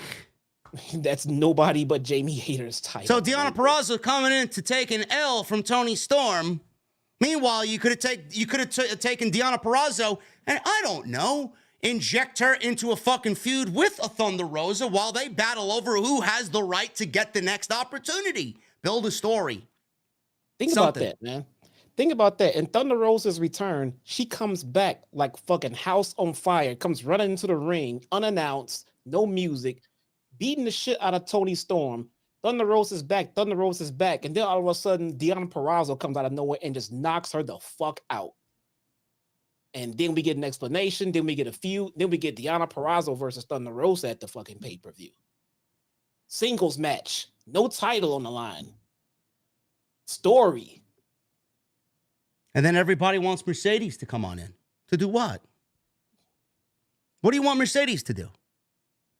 You think Mercedes is magically going to fucking ascend descend, I should say, from the heavens and come down and grace us with her presence in the AEW women's division and all is right in the world? She's still got to answer to Tony Khan. Still. Or how about this? How about we turn Thunder Rosa heel? How about we have Deonna Purrazzo go after Toni Storm, and then out of the blue, Thunder Rosa comes back for the first time, knocks Deonna Purrazzo the fuck out, and saying, nobody is getting my title before me. Thunder Rosa, Deonna Purrazzo at the pay-per-view. Bro, I would take anything at this point. I keep going back to your idea about the Renegade Twins being teamed up with Thunder Rosa. I mean, something. Money. Something. Right there, money. Anything. Man, nice little faction right there. Where are the Lucha Brothers? Well, Ray Phoenix is dealing with an injury. I mean, he wakes up injured. He rolls out of bed injured. Yeah. Is Pac still employed with the company? Pac reportedly was backstage tonight visiting friends. That's according to Fightful Select. So if he's putting that behind a paywall, Pac was there. If he's there and he's healthy, why is he at very least not in front of a camera? Maybe he's not medically cleared. I don't know. Neither is Adam Cole. He's in front of a camera. I don't know what to tell you. I don't. By the way, I love how last week how the medical staff was holding Adam Cole back and telling everybody that he's not cleared. The same medical staff that cleared him to go and fucking defend the world title for MJF a few weeks back. Remember that? Oh, I remember it. I remember that. I remember it. Pepperidge Farm remembers. Pepperidge Farm remembers. He's not cleared. You cleared him to defend the world title for someone else. Now he's not cleared. You can't let someone touch him. I don't know, man. Listen, we could sit here all night and go over what AEW needs to do. I've said my piece. I've said my piece. This show, you could sit there and say it was a good show, great show. You can have whatever opinion you want. This is my show. This is my opinion. You like it? Good. You don't? Go watch somebody else. I don't really give a shit. I'll have my audience anyway. But this is coming from two guys who've watched AEW for the last 5 years, have not missed a single fucking show. Yeah. Not missed a single show.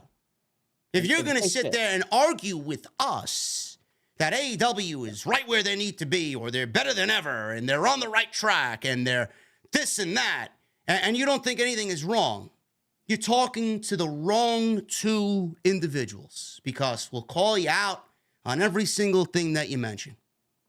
Yeah, it's not the same company. Like clip stuff, and the people who might be backstage listening, things like that, clip this. We give a shit. We give a shit. If we didn't give a shit, I tell you what, there's a lot of pro wrestling to cover. We can find other pro wrestling to cover. But we give a shit. Now, that doesn't mean we fucking like everything. We don't like what we're seeing. So we're going to fucking call it out. I am sorry. We want to see it get better. And whoever doesn't agree deep down, we're not fucking wrong in a lot of this stuff we're saying. Okay. I am probably never going to get invited to media again because of the things that I say. And quite frankly, I have come to grips with that. I would rather be myself and honest and open with what I do and what I watch to you guys instead of shilling something just to get, there and rub elbows with an interview here, or this guy's in my DMs here. I want people to be in my DMs because I want people to see that we genuinely fucking care. And that's what it is. This is constructive criticism. This is not hate. I'm not giving up on AEW. I'm not watching AEW. I'll be seated on my couch with my fucking 12 ounces of coffee that I usually drink twice, 2 cups every Wednesday. Same thing I do with Raw and Friday Night SmackDown. On my couch at 7:59 with TBS on the big screen. Not going nowhere.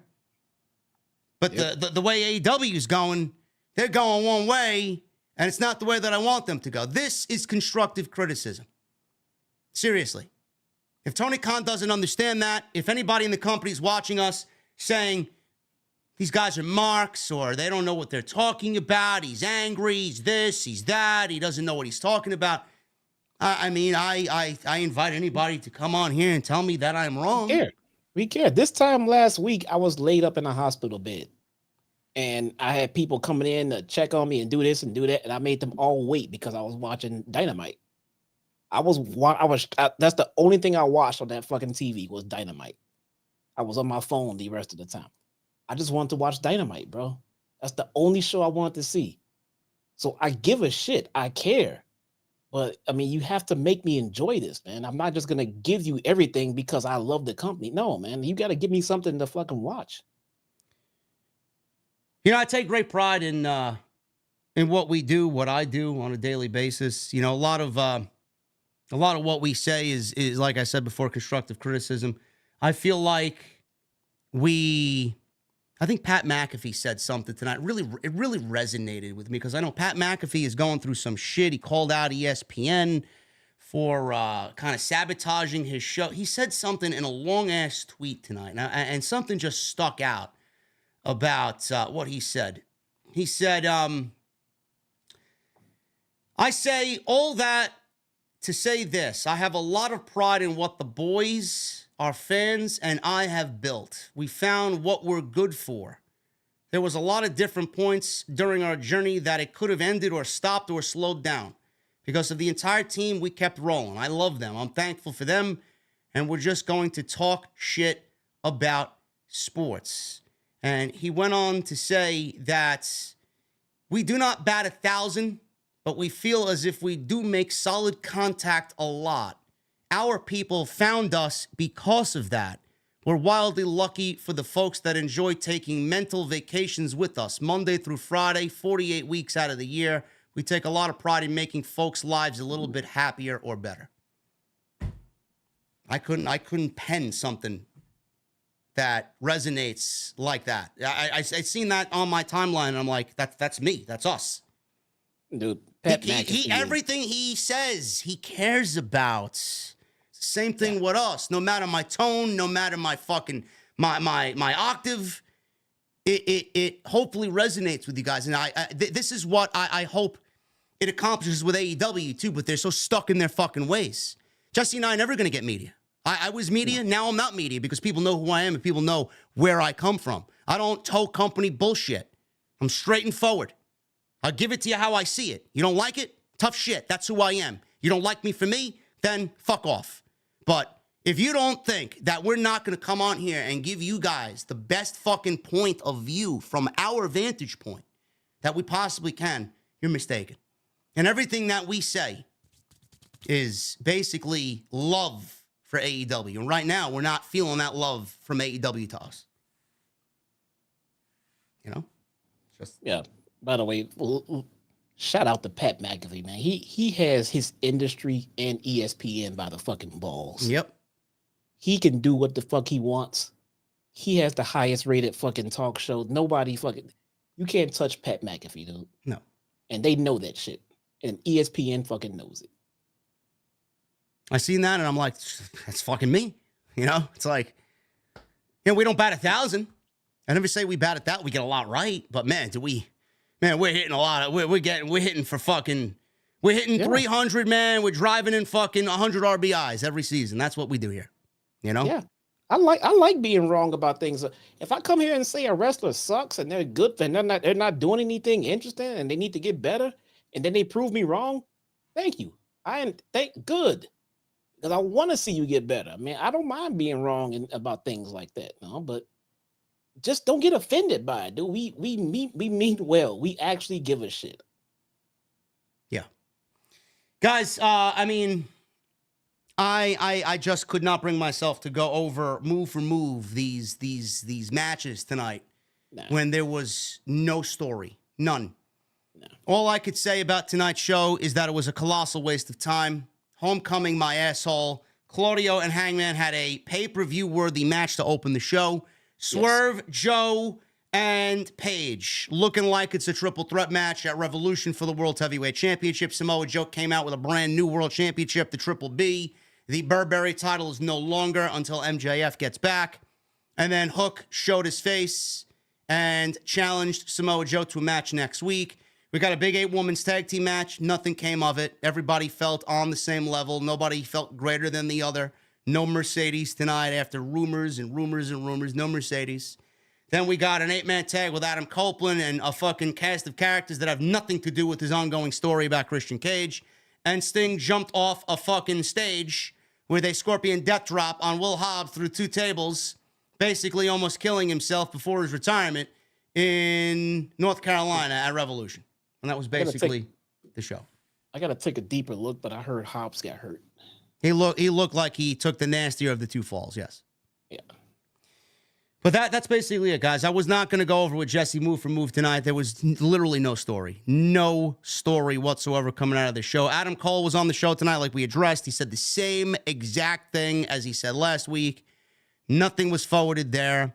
And if you guys want a better review of Dynamite, I can only hope that next week is a better show. And then maybe Jesse and I will actually go over what the fuck the show was.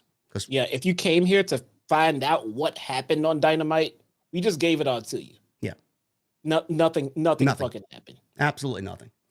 Thank you for the 2,900 people in here, man. I appreciate all of you that stopped by. Super chats are open. Get them on in. We're going to hang out at the, we're actually right now. We're at the end of the show. We're going to hang out now. So if you want to get your super chats in, get them on in. Hit that thumbs up. Let me know what you think of AEW right now in its current state. I'd love to see 1,000 likes if possible. Memberships are open. Get them on in. And follow me on social media at JDfromNY206. That's on X, Instagram, TikTok, Cameo. Follow Jesse at Chi-Town Smark on X. And click his name in the top of the description. It'll take you right to his YouTube channel, where Jesse's going to have a big weekend this weekend as he will be revamping with Hard to Kill. Jesse, what's going on over there? Man, I'm changing quite a few things on the channel. I'm upgrading some equipment. I am getting ready for the TNA launch this weekend, and it turns out it's going to be bigger than I thought because one other company around is falling in quicksand while the other one is climbing out. And so Here's the thing about TNA right now, man. It's fun. All right. There is no drama. There is no locker room drama. There is storyline. There is fantastic wrestling. There's a lot of moving parts right now because we got new talent signed, we got talent exiting, we got Naomi leaving. So apparently, if I'm guessing this right, she's gonna be dropping that title. But maybe she won't. Maybe she'll drop it on the tapings after it. I don't know, but let's find out, man. Come hang out and see. Join me, and we'll find out this Saturday together, bro. There you go, man. I may actually tune in to watch Hard to Kill, man, just to see what's going on there. It looks like a great show. Also, a shout out to my guy Sal Rex, who made this beautiful new Dynamite layout for you guys for 2024. It looks really, really crisp, really sharp. Always surprising me with something. He surprised me with this, and I was very happy with the way this one turned out, man. Beautiful. So thank you to Sal Rex, and thank you to all of you guys, man. Appreciate you guys very much. Let's start with the Super Chats, and then hop in the Mustang and get the hell out of here. Michael Krause with a $2 Super Chat. Welcome back, Jesse. Keep up the great work. JD. Thank you, Michael. Michelle Moran with a $2 Super Chat. Sting's last match is with the Young Bucks. Would the Bucks lose? I hope so. Sting is undefeated in tag team matches in AEW. I think Tony Khan is going to take great pleasure in knowing that he books Sting better than WWE books Sting, and they're going to remain or have him remain undefeated. Yeah, I don't know, man. It's an old school wrestling unspoken rule that you go out looking at the lights, and Sting is a big old school guy.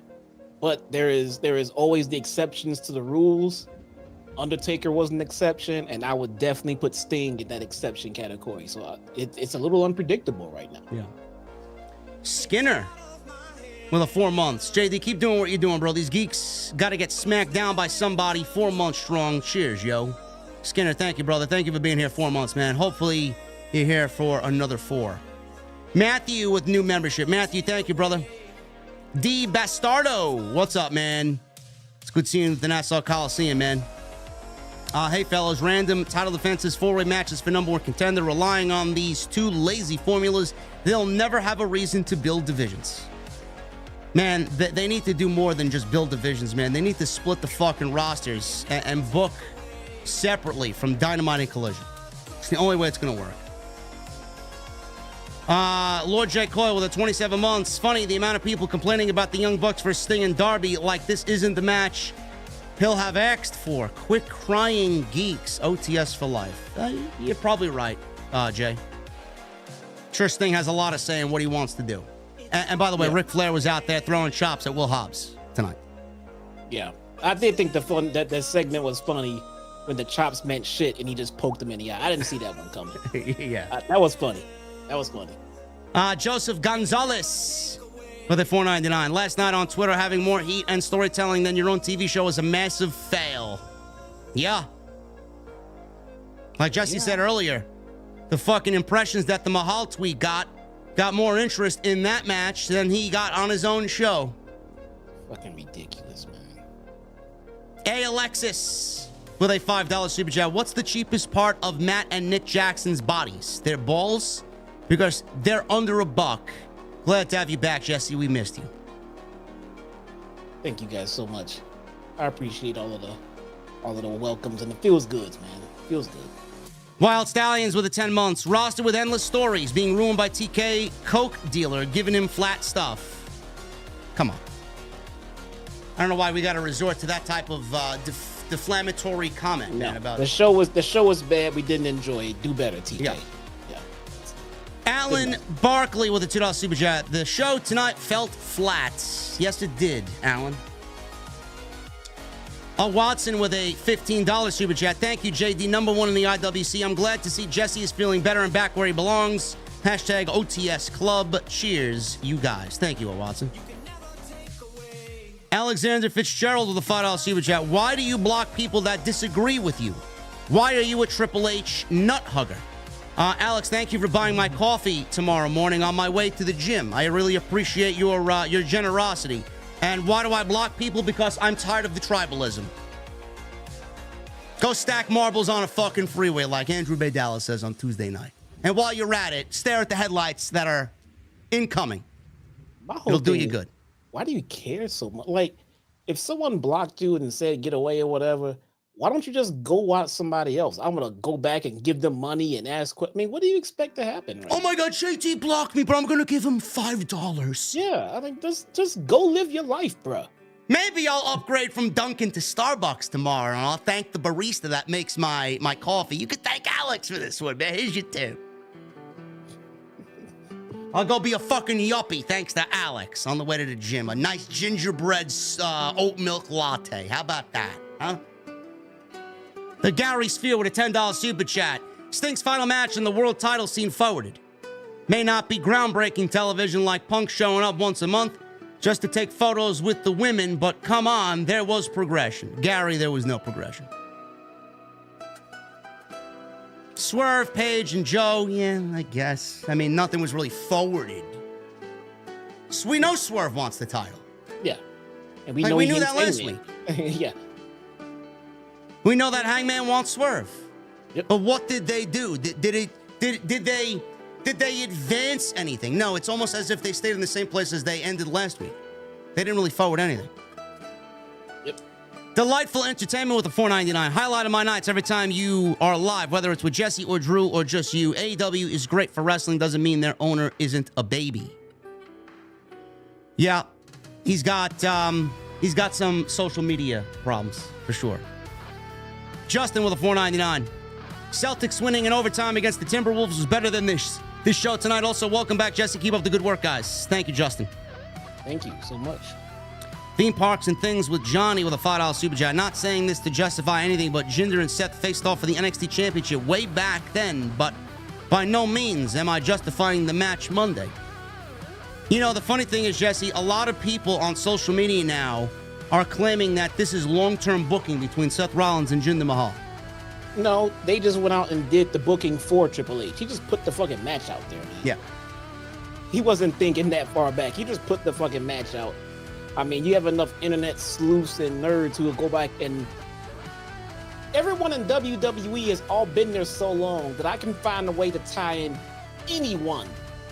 I could tie together two people on that roster easily if you give me a few minutes to look up some shit. So that's not long-term storytelling. Please, man.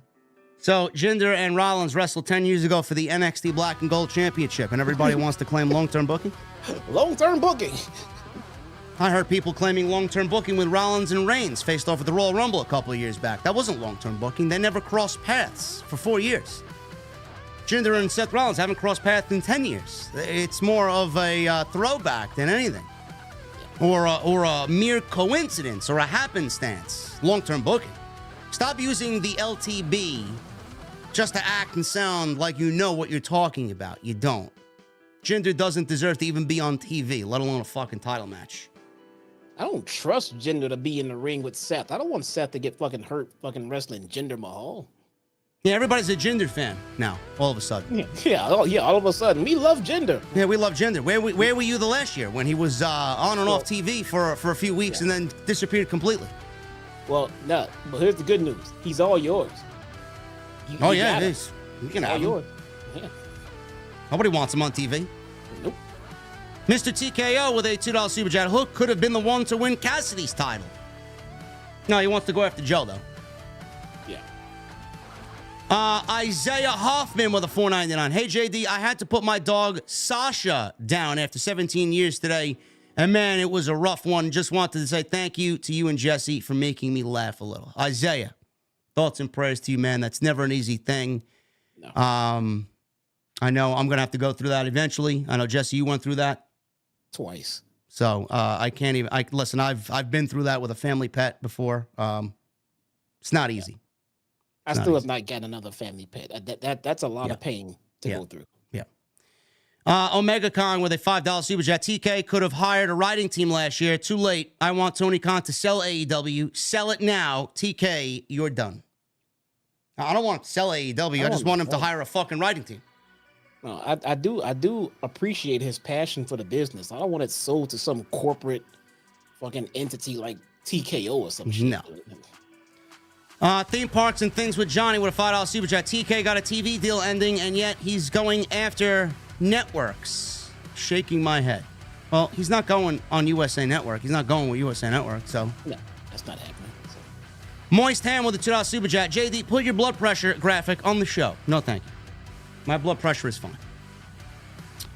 Bruce Kraft Jr. with the $10 super chat. If TK were to follow up yesterday's Twitter rant with a surge of viewers, I would be happy for TK for proving everyone wrong. Instead, he fucked off the extra views he got today. Bro, he didn't get any extra viewers tonight. He was going to get the same amount of viewers as he would on a normal week. No, it has nothing to do with or indicative of what he did on social media. If social media views and likes translated to viewership, please let me know. It doesn't.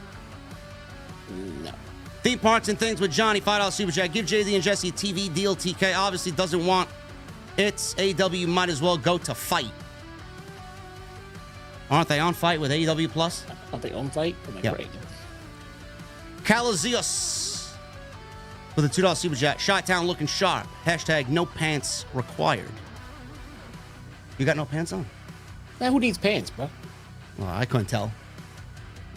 Hollywood Eric with a $10 super chat. On my third of being sick, or third day of being sick, I think you meant. Would not miss this for the world. Love you, JD and Jesse, the best tag team in the IWC. I love seeing Jesse finally in the venue.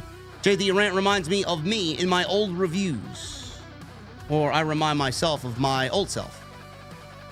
Thank you, Hollywood. Captain Solo with a 30 months. What happened to my beloved AEW? Triple H is taking Tony Khan's lunch money every week. Hashtag OTS for life. The thing is, Triple H is taking his lunch money, but he's not even bullying Tony Khan. He's the fucking fans that are bullying Tony Khan. Man, he's fucking Jinder Mahal out here bullying Tony Khan. Tony Khan is bullying Tony Khan. Tony Khan got ratioed by Jinder Mahal. Imagine that. Matt Fugitive with a $5. Welcome back, Jesse. OTS for life. Thank you, Matt. Thank you so much, man. Daddy Wolf with a $19.99. Complete failure. This does not make me invested in 2024. I need TK to man up. Get off social media, and for fuck's sake, you got former bookers in your back room, and none are being utilized. Shameful. I don't know who he's got on his team. Got Jeff Jarrett. Great. Guess he's not on TV. That's a positive, huh? Yeah, he must be doing something. Maybe he is back to helping with creative. We actually don't know what the creative process actually entails in 2024 for AEW. Maybe there are more people doing it and they're just not taking the credit because it's trash, or maybe because TK is not taking their advice. I mean, who knows? Will Chisholm with a $5. Thunder Rosa been back almost a month and she's done nothing. Does Tony even like booking her? Because it doesn't feel like it. Will, that's a good point. I don't know. It's not just her. It's not just her. Daddy Wolf with another 20. Also, Jesse, welcome back. Brotato Chip. JD, my man, you're spot on. Thank you, Daddy Wolf. Thank you. What am I playing? There you go. Juan Lopez with the $2 super chat. Man, do I miss Aleister Black and Neville right now. You mean Malachi and Pac, who are not on TV. Yeah. Omega Khan with a 5. Jesse, it's so good to see that you are back and healthy. We love you. Thank you, Omega. Thank you so much, man. I appreciate that. Captain Solo with a 5. I lost a lot of interest in AEW since Punk was fired. It just isn't good TV to me. And at this point, I couldn't care less where Mercedes goes. I don't give a shit where she goes. I just want the woman back on TV. Let you people argue about where she goes. If it's Impact or fucking WWE or AEW, I don't give a shit. I don't. People are going to get mad wherever she goes. And if you get mad that she signs with anybody but WWE, you know what? You weren't a real fan to begin with. Like Mercedes gives a fuck about what you think. Yeah. People are going to get mad either way. Her husband and Mercedes are going to be fucking smiling as they walk into their fucking home. Ha ha ha, look at the marks arguing about where you went. Look at the fucking multi-million-dollar deal we just got. Should we upgrade our home? Now, does Trinity join her family when she returns? I don't know. I hope so. I think the bloodline needs some female representation. How's Jimmy doing, by the way? Not good. Still not good? No.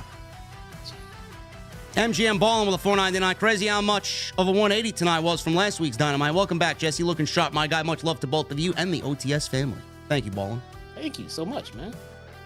Cake with a $2 super chat. Thoughts on AEW's stages lately? Feels uninspired. I like them. Listen, it looks great, but it's the modern day version of what AEW and WWE need to look like. You know, it's the way to go. The old way of stages of actually having physical sets are done, because with monitors you can put whatever you want whenever you want. Yeah. And I like it. and AEW, they need to come off as a big league promotion. They can't look like fucking they're running a weekly show at some fucking low budget armory, So yeah, I like how they dressed up Daily Place. This is our first time seeing it like this. I like this one. Yeah. Daddy Wolf with a 20. Good show as always, gentlemen. Cheers. Thank you, Daddy Wolf. Appreciate your generosity tonight, brother. Alan Barkley with a 2. I was very bored with tonight's show. You, me, and Jesse, Alan. Yeah. Nick Williams with a 5. Tony Khan will be called Tony McMahon. What the fuck did I just watch? Did Vince take over? Might as well. Thank you, Nick. Jason Barker with a $10 super chat. Hey, y'all. Thank goodness y'all are here giving it to us straight. I love how you don't buy into the IWC narrative and no brand loyalty. Been that way since I started OTS #1, brother. Killalicious with a $4.99. Fantastic truth telling show, JD. Great to see Jesse back and in good health. Does this mean Jesse's world famous Bria tacos are back on the menu? I've never made Bria before. I do not know how. I don't even know where to go buy goat. I have no idea. Now we'll stick with the Kobe beef, okay? There we go. Sounds good. Joseph Taylor with a $5 super chat. Maybe if TK had the scandals like Vince McMahon, people would respect him. No. No, we don't need him going down that path. Will Chisholm with a 2. So I guess we'll be on Mercedes watch until the pay-per-view. Yeah. Well, I mean, keep an eye out for the Royal Rumble. If she's in the Royal Rumble, clearly she's not going to AEW. If she's not in the Royal Rumble, then there may be some hope that she shows up in AEW. But Lord J. Coyle comes in with a $2 super chat. Welcome back, Jesse. We missed you and your tacos. Thank you guys so much, man. Feeling the love out there. Brendan Watson with a $4.99. It's sad that AEW is in this state right now. I agree. I love watching AEW, and I don't want it to become like WCW from 01. Nah, nobody wants. Well, nobody wants to see that. I don't think it's going to get that bad. Reasonable people do not want that. Yeah. Jericho 8131 with a $20 super chat. Whenever TK gets into it online, it's reflected in the next show. A creative team is needed. With Taz, JR, Paul White, Mark Henry, Sting, Billy Gunn, Dean Malenko, and more. That's a massive amount of knowledge not being utilized. Maybe super chat of the night right there. Bruce Kraft with the $2 super chat. Jarrett is AEW's director of business development. Good. Yeah. He should be backstage and not on TV anymore. Great. And Jose Perez with a $1.99. Good morning, gentlemen. Just passing by. OTS for life. Jose, good morning, brother. Guys, thank you all for the support. I have one thing to ask of all of you. Join me this Saturday. Subscribe, come hang out this Saturday, and come check out Hard to Kill with me. That's it. Very simple. Click his name at the top of the description. Go subscribe. It'll take you right to his channel. Jesse's going to be covering Hard to Kill, which looks like it's going to be a very newsworthy show. Mercedes may show up on Saturday. We don't fucking know. Who knows? Who knows? One off. Scott D'Amore's hyping up the biggest signing ever, so. Yeah. Could be. Anyway, guys, I appreciate you hanging out tonight. If you enjoyed our state of AEW, our emergency AEW, oh my God, things need to be fixed show tonight. Wow. Appreciate you guys very much, man. Please hit that thumbs up and show your support. Make sure you guys hit that subscribe button down below. Turn the bell for notifications. Make sure you guys go check out all the content on the channel. Extras out there, uploaded yesterday and today. Don't know what we got lined up for tomorrow. I may actually take tomorrow off, man. I'm fucking burnt. And then we'll reassess on Friday live for SmackDown. But go check out all the other content on the channel. Plenty of it. Follow me on social media at JDfromNY206. We got The Undertaker. 27-0. Keep on trucking, gentlemen. Thank you, Taker. And Cal L with a 5. Welcome back, Jesse. Glad you're feeling better. Nice suit. Give JD some pointers. LOL. Mustangs rule. Can't be this clean if you're not from Chicago, bro. No. Like I said, guys, go follow on social at JDfromNY206, at Chi-Town Smark, on X, also on Instagram, TikTok, and Cameo as far as I'm concerned. And like I said, please hit that thumbs up. We are 60 away from 1,000 likes. Guys, go and check out Jesse on Saturday for TNA Hard to Kill. And I'll see you live right back here on Friday for Friday Night SmackDown right here on OTS. We'll see you guys later.